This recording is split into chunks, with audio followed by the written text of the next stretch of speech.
আসসালামু আলাইকুম everyone, welcome to Acer kitchen ওয়ার্ল্ডে। তো আজকে আমি বানিয়েছি গরুর তেহারি, আর এটা আমি বানিয়েছি রাঁধুনি রেডিমিক্স মশলা দিয়ে। খুব ইজি ওয়েতে যদি তেহারি রান্না করতে চান তাহলে আমার রেসিপিটা ফলো করতে পারেন। এই জন্য আমি একটা বড় একটা প্যান নিয়ে নিয়েছি, আর এতে তেল দিয়ে বেশ কিছু আলু একটু ভেজে নিব।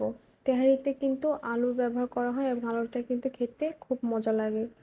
সেই সেম প্যানে আমি আরও কিছু তেল অ্যাড করে এখানে এলাচ, দারচিনি আর তেজপাতার ফোড়ন দিয়ে বেশ কিছু পেঁয়াজ দিয়ে দেবো। এখানে আমি 1 কাপ পরিমাণ পেঁয়াজ কুচি ব্যবহার করেছি। তো এটাকে আমি একটু ভালো মতো ভেজে নিব। যখন পেঁয়াজ বাদামি রঙের হয়ে আসবে তখন আমি 2 চামচ আদা রসুন বাটা দিয়ে দিব, 1 চামচ জিরা বাটা, 1 চামচ লাল মরিচের গুঁড়ো, 1 চামচ টক দই আর স্বাদ মতো লবণ দিয়ে ভালো মতো নিয়ে একটু সামান্য পানি দিয়ে এটাকে একটু কষিয়ে নিব। এরপর রাঁধুনি রেডিমিক্স মশলাটা আমি এখানে ব্যবহার করে দেবো। তো আমি এখানে 1 প্যাকেট পুরোটা দিয়ে দিয়েছি। পুরো প্যাকেটটা দিয়ে পানি দিয়ে একটু কষিয়ে নিব। নেওয়ার পরে এখানে আমি গরুর মাংস অ্যাড করে দেবো। এখানে আপনারা আপনাদের পছন্দের যে কোনো মাংস অ্যাড করতে পারেন। আমি এখানে গরুর মাংস নিয়েছি। তো গরুর মাংস দিয়ে বেশ কিছু কাঁচামরিচ দিয়ে এটাকে আমি ঢাকনা দিয়ে ঢেকে একটু রান্না করে নেব। যখন মাংস থেকে পানি ছেড়ে দেবে তখন আমি মাংসটাকে লো হিটে কষিয়ে নেব, এবং মাংস যখন পুরোপুরি সিদ্ধ হয়ে যাবে তখন আমি এখানে আলু দিয়ে দিব। আলুগুলো দিয়ে আর একটু রান্না করে নিব।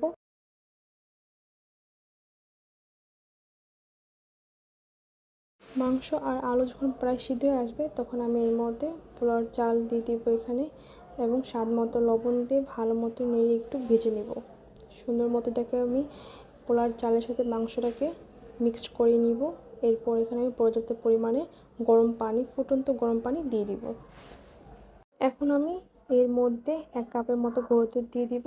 গরুর দুধ দিয়ে এটাকে ভালো ঢেকে লো হিটে রান্না করে নেব। রান্না হয়ে গেলে আমি এখন ঘি অ্যাড করে দেবো। এখানে আমি 3 চামচ ঘি অ্যাড করেছি। এখন আমি এটাকে ঢাকনায় ঢেকে দমে বসিয়ে রাখবো। এখন আমি তেহারিটা একটু উল্টিয়ে দিচ্ছি।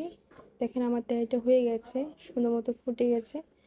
তো এখন আমি এটাকে সার্ভ করে নিব। তো খুবই ইজি ওয়েতে বানিয়ে ফেললাম বিফ তেহারি। তো আপনারা যারা বাসায় বানিয়ে খেতে পারেন, খুবই সুস্বাদু ছিল। তো আজকে এই পর্যন্তই। আসসালামু আলাইকুম, আল্লাহ হাফেজ।